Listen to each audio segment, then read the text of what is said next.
Good morning, class 6 students.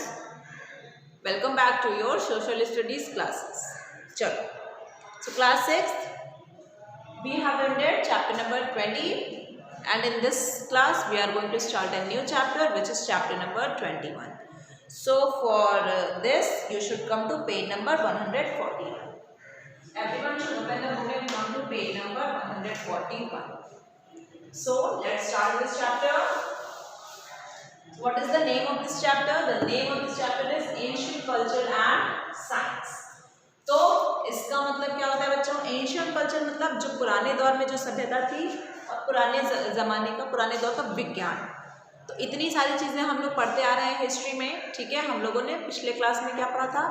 जो शहरों में जो लोगों के जीवन शैली थी, गांव में जो लोगों को जीवन शैली थी, उनके बारे में जाना था। कितनी अच्छी चीज़ें पता चली थी हमें। रोमन्स के बारे में पता चला था, ठीक है। बहुत सारी चीज़ें हिस्ट्री से हम लोगों को जानने को मिलती हैं। तो इस तरीके से हम लोग अपने चैप्टर्स को पढ़ रहे हैं और हम लोग लाइफ स्टाइल के बारे में पढ़ रहे हैं ना। यूनिट जो इसका क्या है, इस कौन सी यूनिट से बिलोंग करता है? Life of the people. चलो, एंशिएंट कल्चर और साइंस के बारे में हम लोग इस चैप्टर में जानेंगे। चलो, our ancient culture developed over the centuries. तो हमारी जो सभ्यता है ये सालों पुरानी है।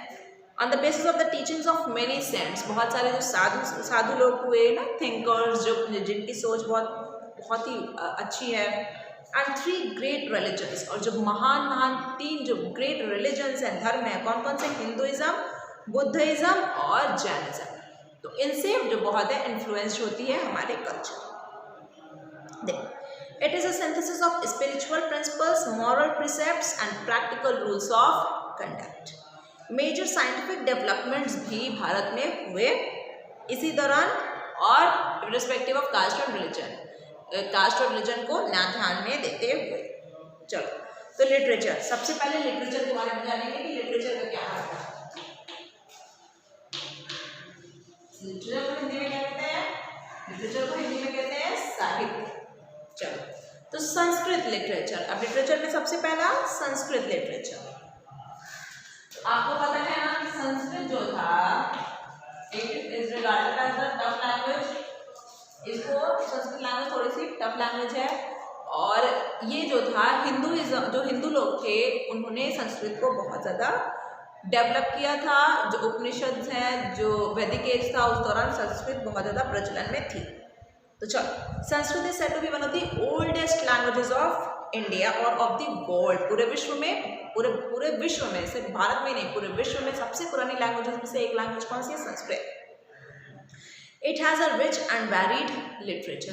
तो अब इतनी पुरानी लैंग्वेज है तो उसका साहित्य भी बहुत ही ज़्यादा रिच होगा, बहुत भरा पूरा होगा और बहुत ही वैरिड होगा, बहुत भिन्न होगा। There were different types of books written in Sanskrit in the ancient period. तो एंशिएंट पीरियड में क्या था? डिफरेंट टाइप्स ऑफ बुक्स लिखे गए। देखो, वैदिक लिटरेचर से हमको क्या पता चलता है? मेन हिंदू स्क्रिप्चर्स कौन कौन से थे? 4 वेद थे, ऋग्वेद, सामवेद, यजुर्वेद और अथर्ववेद। तो वैदिक लिटरेचर था, ये ओरिजिनली क्या था? नैरेटेड था orally and was written down later. तो वैदिक लिटरेचर को पहले तो सिर्फ भाषा के फॉर्म में हम लोग जानते थे, बोलचाल की भाषा में, कि हम लोग हाँ भाई ये चीज़ वेदों में है। बाद में हमको लिखित वेद भी मिलते हैं। It also includes that supplementary books, जैसे कि ब्राह्मणास, अरण्यकास, ठीक है, उपनिषद, सूत्र ग्रंथास और उपवेदास, ठीक है। तो ये भी लिटरेचर हमारा संस्कृत लिटरेचर से ही बिलोंग करता है। अच्छा, जो ग्रेट एपिक्स थे, भारी, जिसको हम लोग महाकाव्य कहते हैं, एपिक माने महाकाव्य, रामायण और महाभारत के क्या थे? एपिक्स थे। और ये भी किसका भाग थे, किसका पार्ट थे? संस्कृत लिटरेचर का, ठीक है। महर्षि वाल्मीकि ने क्या लिखा है? रामायण लिखा है, अंडरलाइन कर लीजिए।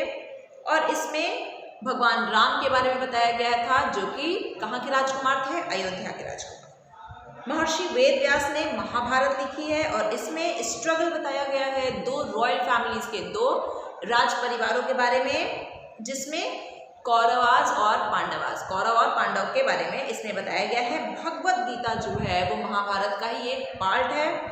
It contains the essence of Hindu religious philosophy. जो हिंदू रिलीजन में, जो हिंदू धर्म में जो भी मान्यताएं हैं, जिस प्रकार से जो जीव है वो जन्म लेता है पृथ्वी पर, फिर किस तरीके से उसका अंत होता है, फिर वो जाकर के भगवान में विलीन हो जाता है, ये सारी बातें भगवान ने भगवत गीता में बताई है, जो कि किस पुराण का पार्ट है, किस एपिक का पार्ट है, महाभारत, जो कि किसने लिखा है, महर्षि वेद व्यास।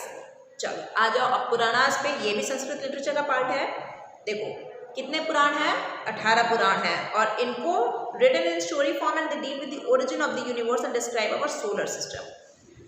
तो पुराण जो है वो एक कहानी के रूप में लिखे गए हैं, और इसमें हमको ये बताया जाता है कि जो हमारी पृथ्वी है वो कहाँ से उत्पन्न होती है, जो हमारा सोलर सिस्टम है, जो हमारी पृथ्वी है, ठीक है, यूनिवर्स पूरा विश्व जो है, continents, family trees of gods and sages, और जो ट्रीज हैं वो किस प्रकार से भगवान जिनको हम लोग मानते हैं, ठीक है, भगवान लोगों के बारे में, साधु संतों के बारे में भी पुराणों में बताया गया है।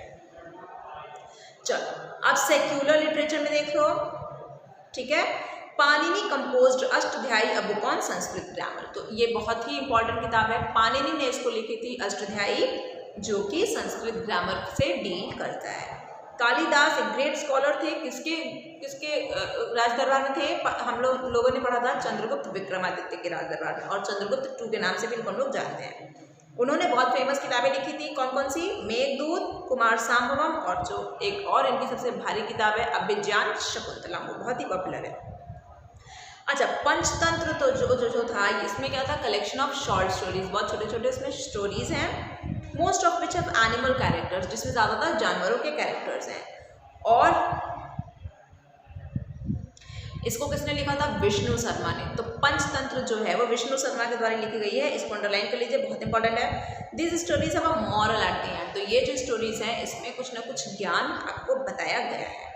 अच्छा, बुक नाट्यशास्त्र जो है, नाट्यशास्त्र इसको किसने लिखा, भारत मुनि ने, और इसमें अलग अलग तरीके के डांस फॉर्म्स को, अलग अलग तरीके के ड्रामास को, अलग अलग तरीके के संगीत को आपको बताया जाता है, जिसमें ट्यूनिक स्केल्स भी हैं, टाइप्स ऑफ इंस्ट्रूमेंट्स भी हैं, परफॉर्मेंस टेक्निक्स भी हैं। तो ये कौन सी किताब है, नाट्यशास्त्र, जिसको किसने लिखा, भारत मुनि ने, अंडरलाइन कर लीजिए।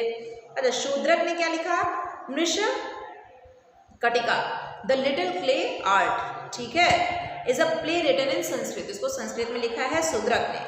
इसमें अर्बन लाइफ में जो भी उस दौरान शहर में जो लोग रहते थे उनके बारे में डिटेल उसके बारे में है। अच्छा, all the above given literature shows that Sanskrit was a language of higher and educated classes. तो इस वजह से हमें ये पता है कि अगर उस दौरान किसी को संस्कृत नहीं आती तो वो इन चीज़ों को नहीं पढ़ पाता। तो ये जो लैंग्वेज थी वो एक हायर और एजुकेटेड क्लासेस की थी, जो लोग पढ़े लिखे थे, ठीक है। Well the common people spoke Prakrit और पाली लैंग्वेज। लेकिन जो आम लोग थे, जो ज़्यादा पढ़े लिखे नहीं थे, वो कौन से लैंग्वेज को बोलते थे, प्राकृत या फिर पाली लैंग्वेज। तो ये तो क्या संस्कृत लिटरेचर के बाद आप हम लोग जानेंगे अबाउट तमिल लिटरेचर। देखो तमिल लिटरेचर के बारे में देखो तमिल लिटरेचर में हम लोग कैसे जानते हैं, संगम लिटरेचर के बारे में इसको जानते हैं। हम लोगों ने देखा था ना कि कैसे संगम हेल्प होता था, ढेर सारे लोग जो तमिल पोएट्स हुआ करते थे वो एक जगह बैठ के बातें किया करते थे, और उन्हीं चीज़ों को हम लोग संगम के नाम से जानते थे। और उसके बाद संगम लिटरेचर, ढेर सारे संगम जब मिले तो संगम लिटरेचर बन गया, ठीक है। तमिल स्कॉलर्स थे वो असेंबलीज हेल्प करते थे ना मदुरई में, ठीक है। इसमें क्या होता था, पोइट्री और जो ग्रामर पे काम होता था वही है आपका संगम लिटरेचर, जिसको तमिल लिटरेचर जानते हैं। देखो, Thirukkural is a collection of 2 line poems. तो तिरुकुल्लम जो है इसमें 2-2 लाइन की क्या है, कविताएं हैं विथ मॉरल्स, लेकिन उसमें आपको मॉरल ज्ञान बहुत मिलेगा। ग्रेट तमिल पोएट तिरुवल्लुवर ने तिरुकुरल लिखा है, तो ये अंडरलाइन कर लीजिए, बहुत ही ज़्यादा इंपॉर्टेंट है।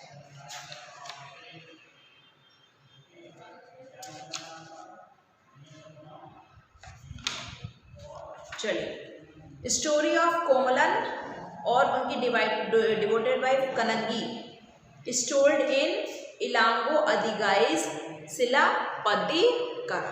चलो, सत्यनाथ ने क्या लिखा, मानी मेघालय, और ये क्या है, एक बुद्धिस्ट एपिक है। इसका नाम जो है इस एपिक का, उसके मेन कैरेक्टर्स के द्वारा ही लिखा गया है, who is the daughter of कोवलन और मथवी, जो कि डॉटर कौन है, कोवलन और मथवी।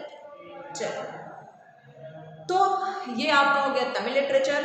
अब आ जाओ बुद्धिस्ट लिटरेचर में। बुद्धिस्ट और फिर जैन। बुद्धिस्ट लिटरेचर के बारे में जानते हैं, कृतिकास होगा, ठीक है, और फिर ज्ञान के बारे में देख लो। आ जाओ बुद्धिस्ट लिटरेचर पे। Animal stories with a moral at the end are the Jataka tales. तो जतका टेल्स क्या है, उसमें एनिमल स्टोरीज थी, ठीक है, जानवरों के बारे में कहानियाँ थी, और मेन उसमें कैरेक्टर जानवर हुआ करता था, और उसका अंत में एक मॉरल वैल्यू होता था उस स्टोरी का। These books were not written in Sanskrit but in Pali language। लेकिन इन किताबों को संस्कृत में नहीं लिखा गया, इनको पाली लैंग्वेज में लिखा गया। क्यों पाली लैंग्वेज में लिखा गया? क्योंकि पाली लैंग्वेज उस दौरान जो था वो क्या था, language of the common man, और आम जनता को वो बात समझाने के लिए सबसे मुख्य बात ये थी कि उनकी भाषा में ही उनसे बात किया जाए।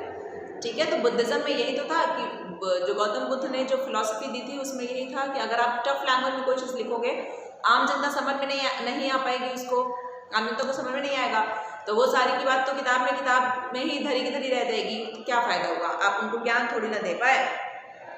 तो इसलिए इसको पाली लैंग्वेज में लिखा गया। ठीक है ना, सारी चीज़ें एक दूसरे से कोरिलेटेड है।